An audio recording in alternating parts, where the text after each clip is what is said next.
Before I begin talking about my life and residential school and reconciliation and that, I'd like to do a chant just so that I set out with the right heart and the right intention of what this is about.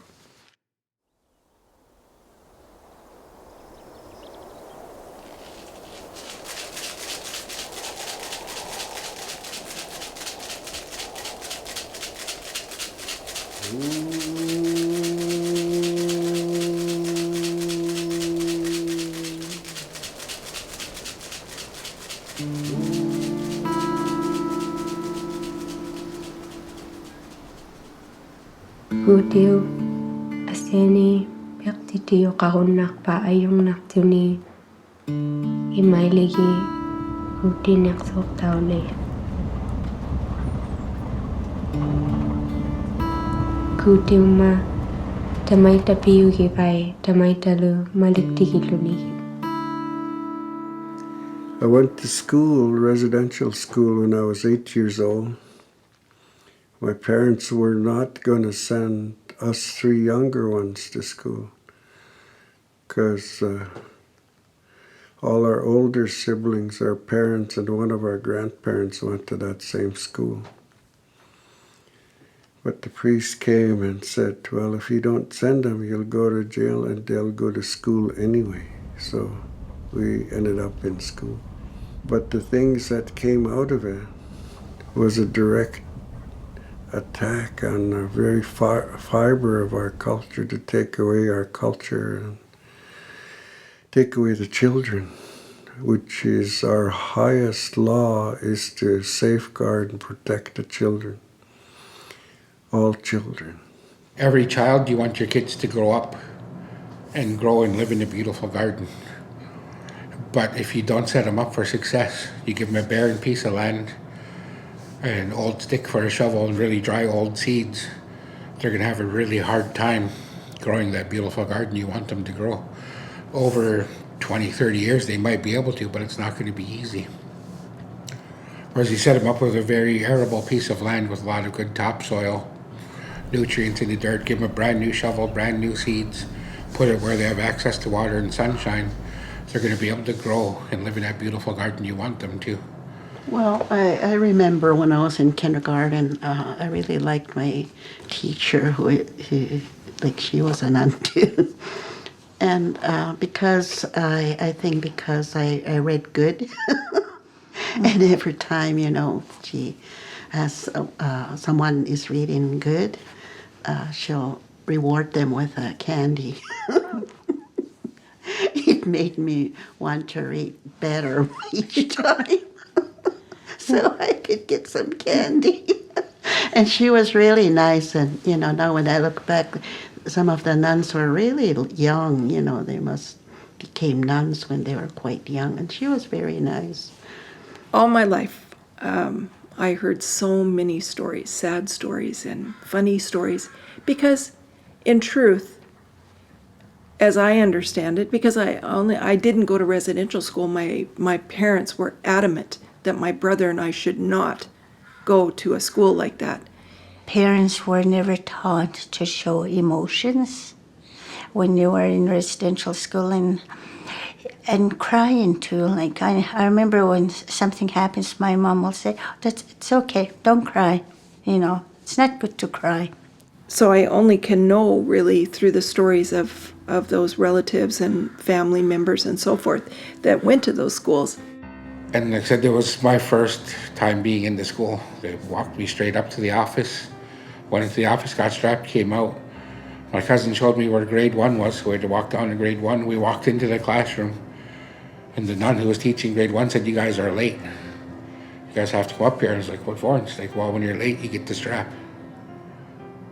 I was like, well, we're late because we were down at the office getting the strap. She's like, why is it we're late? Because we were getting the strap already.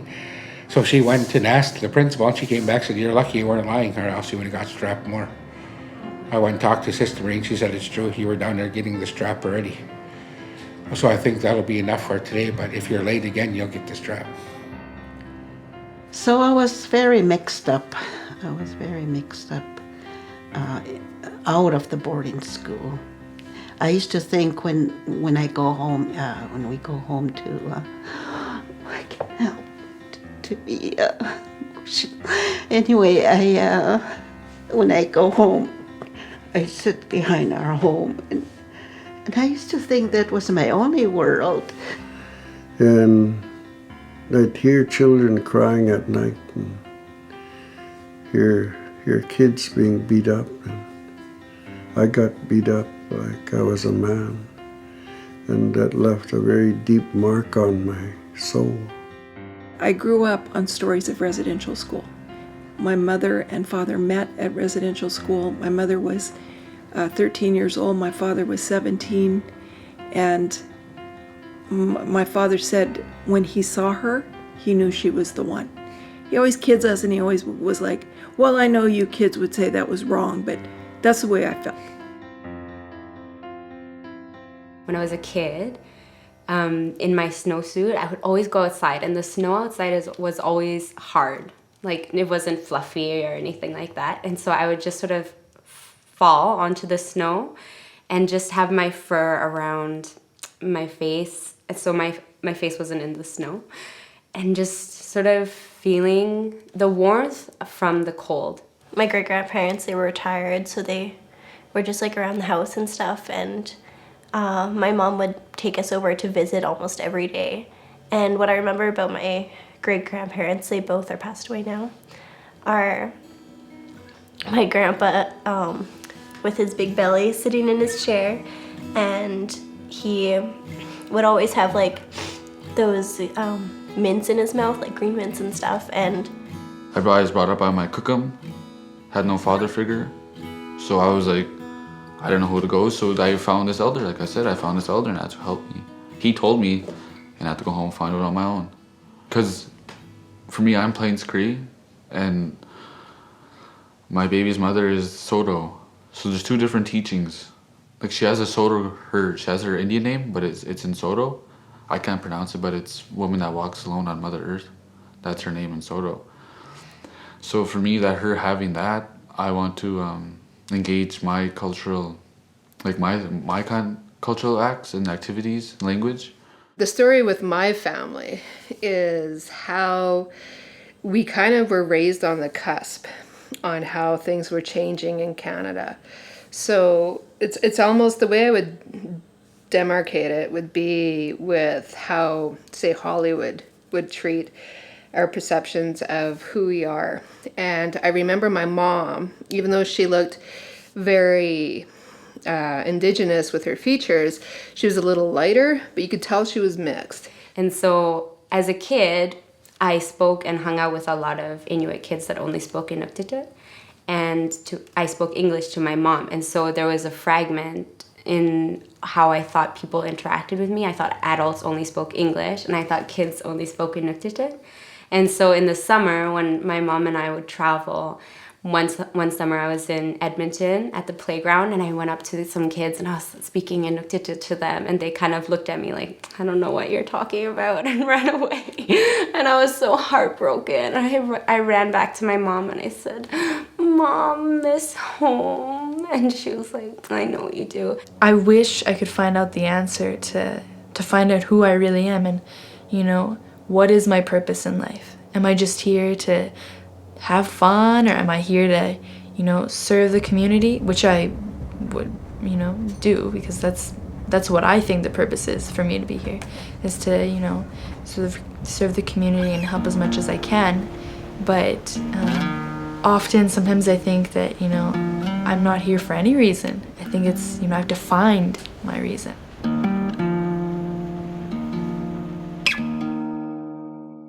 Living is easy with eyes closed, misunderstanding all you see. It's getting hard to be someone, but it all works out. It doesn't matter much to me. My understanding of it is like living is easy with eyes closed, misunderstanding all you see is just like sometimes like you can just like walk through life and like not really looking at everything, and it's like sometimes you see it much, but it's like you just look away. You can't always run away from things, you know, you have to find who you really are. And so I think growing up, I neglected the fact that I was from two places, to the point where I always thought I had to choose. I was either Elizabeth or I was Uyarak, and I somehow in my mind felt like I couldn't be both. To me, that science and that spirituality, you can't deny that truth when they combine into who you are as a person when you're learning to be a bridge of two worlds. And that's literally how I feel I was growing up. I was learning to be a bridge. And it's a very humble experience because it's almost like you have to be on the darkest side of either to really get a point of where both are coming from. I was at a potlatch with my family, and and somebody had got up, and I don't remember how, but somebody had just they stood up and now looking back, I understand like they were in a lot of pain, they were hurting a lot, trying to kind of, I guess, go through a healing process of what happened with them, and they were just saying like that the white people had done this and done that, and I remember just looking at my mom, who also is white, and I was thinking like, it doesn't make any sense. Like, I know she didn't do it, and so it was super confusing, but Because I think a lot of First Nations are still in that place of struggling or addiction or unhealthy relationships, some dysfunction. And I think they're not really wanting to let people know that aren't First Nations, that don't know what that's like, or maybe not in the way that, have experienced it. But I was the one that always didn't want to really do anything. I just was always at home. And then I seen, the first time I actually was involved was a pipe ceremony, and I got asked to go in with the elders and pray with the old men. And from then on, I felt like that's where I need to be, like with my people, and instead of sitting at home. So that from that point on, I stuck with this elder from my reserve, and he taught me a lot. Well, when I was in my reserve, like, I used to be open about a bunch of things, but like, it was a small reserve in Saskatoon. It's really big, and now I'm just like shy to speak in front of people. We couldn't even have a smirk on our face. We had to be just so still like statues and listening to her. And that was the hardest, to have your expression, to express yourself. It just seemed like we were shunned from our own expressions. My grandpa used to say, nobody has the right to take another person's voice away. Don't ever stop speaking for yourself or stand up for your people or any person. Nobody has the right to take your voice away. You don't have the right to take anybody's voice away.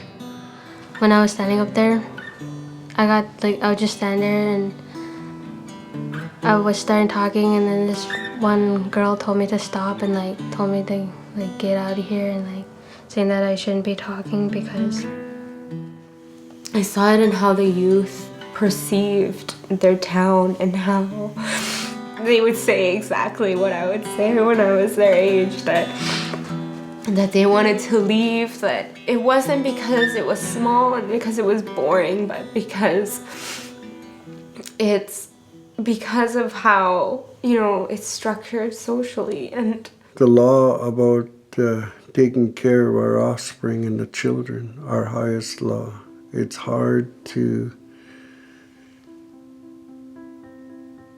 really do a steady course of action.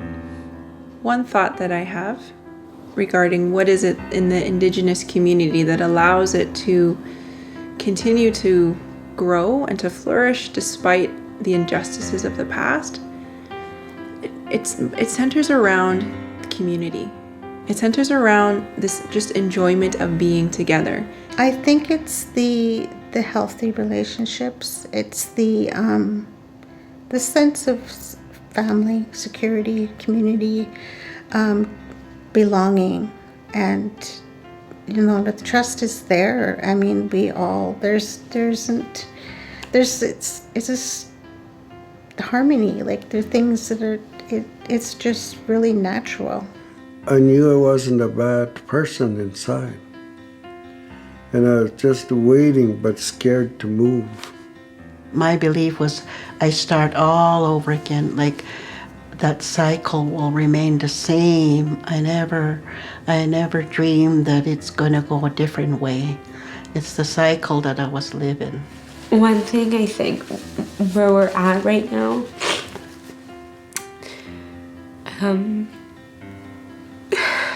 is a lot of change. We're all equal. Nobody's better than anybody. The moment you start to think you're better than somebody, so you're not. So, like I said, to say our way is the best way for us is true, but your way is the best way for you, which is true. It doesn't make it better. It's not about right or wrong or blame or who's better, or it's about being the best person you can be.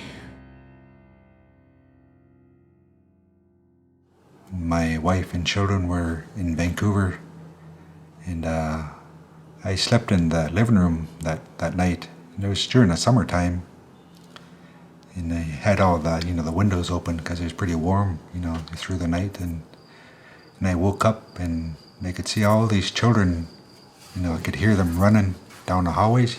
Spirits, and I could hear them laughing. And I woke up and then they all lined up in our living room, and I was laying on a couch, and I was kind of just looking, and then they could tell that they were really downtrodden, what they were wearing, but they had a bandana in their hand. They had their hands out like this, and they had a bandana wrapped over both their hands.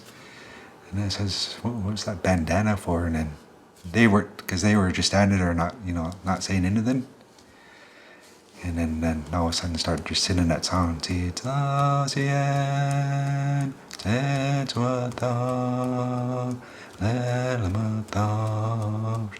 was that "Oh God, guide me" prayer. Started singing that and committing them. A lot of areas, every area we could mention, we could tie to the colonization and the residential school. And the healing can be traced back to people praying from their good space, their spirit, and not from a dogmatic point of view or imitation only, but actual, real spiritual work on themselves. And that gives you a feeling of wholeness, fulfillment of your own visions, and the worthiness of yourself. And this is what I think we all have to feel again. We have to feel who we are, and we have to heal ourselves to live in this world, because it's a wonderful world out there. And when you're looking at it with pure eyes and healing hearts, and it's a different world, and there's hope. I'm able to move and to act and to envision in a way that we can, this generation, my generation, we can really start the healing process. But taking that compassion with us and knowing that it needs, this history, it has to constantly stay alive. But how do you can't do everything. You can't hold the history and the pain and that remembrance and move forward. That's why we need all these different generations involved in the process. I was explained once that the 4 areas of a human that we all know are spiritual, mental, emotional, and physical. If you have no spirituality in your life, it's like the 4 tires on the car. If you're mental, emotional, physical, take care of yourself, but you have no spirituality, it's like you have 1 flat tire. And it can make the ride pretty bumpy, trying to drive with 1 flat tire. So on your car, if you get a flat tire, you immediately go get it fixed. You take better care of your car than you do of yourself. That real clarity or that real connection to prayer and meditation, to me, it was about as necessary as drinking water. It was a little bit more necessary than, sleep and eating and breathing. I needed it. I've been through so much that it's hard for me to walk with God in His way. So I kind of follow my own, and hoping that will lead me to His. You know, today I just hug my grandkids, you know, all the time.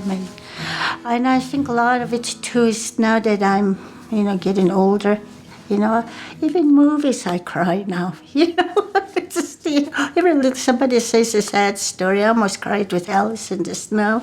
No, like, this is something I am very, like, I'm in love with. Like, it's beautiful, and it's just, like, spiritually just, like, I guess, like, finding myself in a way, kind of just, like, after everything, and it just, like... I mean, we're talking about what it means to, like, feel at home. This is all what it means. This is what I feel like when people accept me. They see me for who I really am. They see the capacities that I have, what I'm good for. This is how everybody wants to feel. The key, too, is to have a close, intimate relationship with your spirit. Once you can do that every day, like I said, everything else disappears. The spirit is colorblind. The spirit doesn't know race. The spirit doesn't know religion. The spirit doesn't know difference.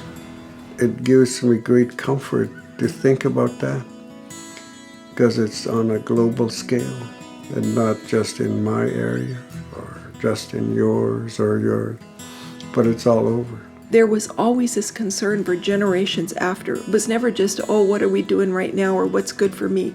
It was always about what is going to be of service and what is going to bear fruit down the ages. When there was something that I would be going through a hard time with, and I'd come to group and I would be in tears, and they would be like, what can I do to support you? And I'm like, I had to shake my head, what? Not used to having someone, just, really sincerely, what can I do to help you? I would start crying. And I see the great medicine in it. And I see the unity that's coming about as a result of looking at justice in the right way. These old folks, they could, when they saw something that was good, they would want that. And that I've seen demonstrated many, many times by elders when they see these junior youth and youth that are empowered by spiritual values, by spiritual principles and morals. The one thing that they talk about with Indigenous cultures and religions pre-contact, like Indigenous spirituality, is this constant connection to Mother Earth, the world. And I think that's the secret. I think that's where lies, where Indigenous people will really bring themselves to that helping Indigenous moment where they can go to these countries that need that help. They're here for me. The spirit, our spirits were standing together. They held me up. They held me together.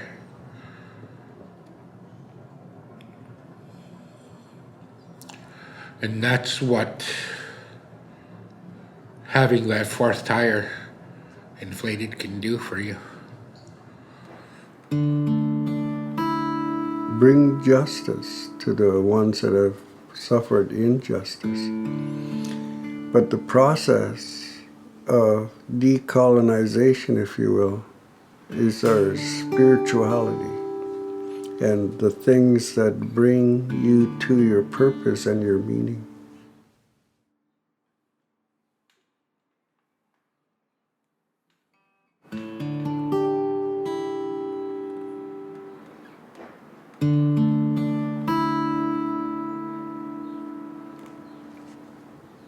Oh, here it is. I got it. Oh, Right I there. got it. Yeah. I shall say that unity prayer in Blackfoot, our language. Okay. And maybe I'll say it in English too. Go. No, after you. I'll say it. We have to be like this now. The same plane. Same plane. Yeah. Okay. Shh. Okay.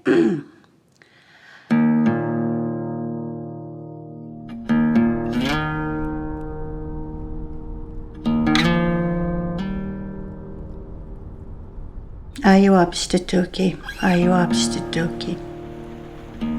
But doet niks gezegd binnen. Kiamot nochtapotaks-pinan. Anikkinan kitutitsiputtumoks-pinan. Kita sapatu-pinan kitsituttumoks-pinanets.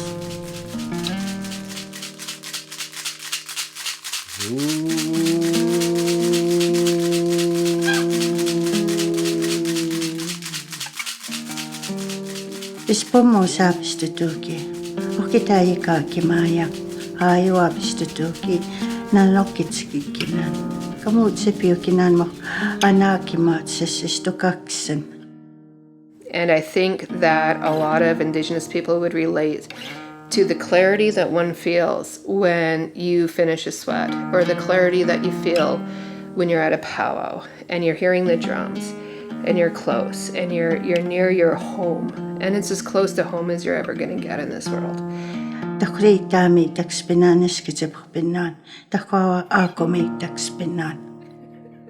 It just reminded me of my grandparents and how happy they were, and in the things that I was able to accomplish in my life, because they had sacrificed so much and they had hoped for me and they had encouraged me every step of the way, and they always let me know that they were standing behind me even if they weren't physically there.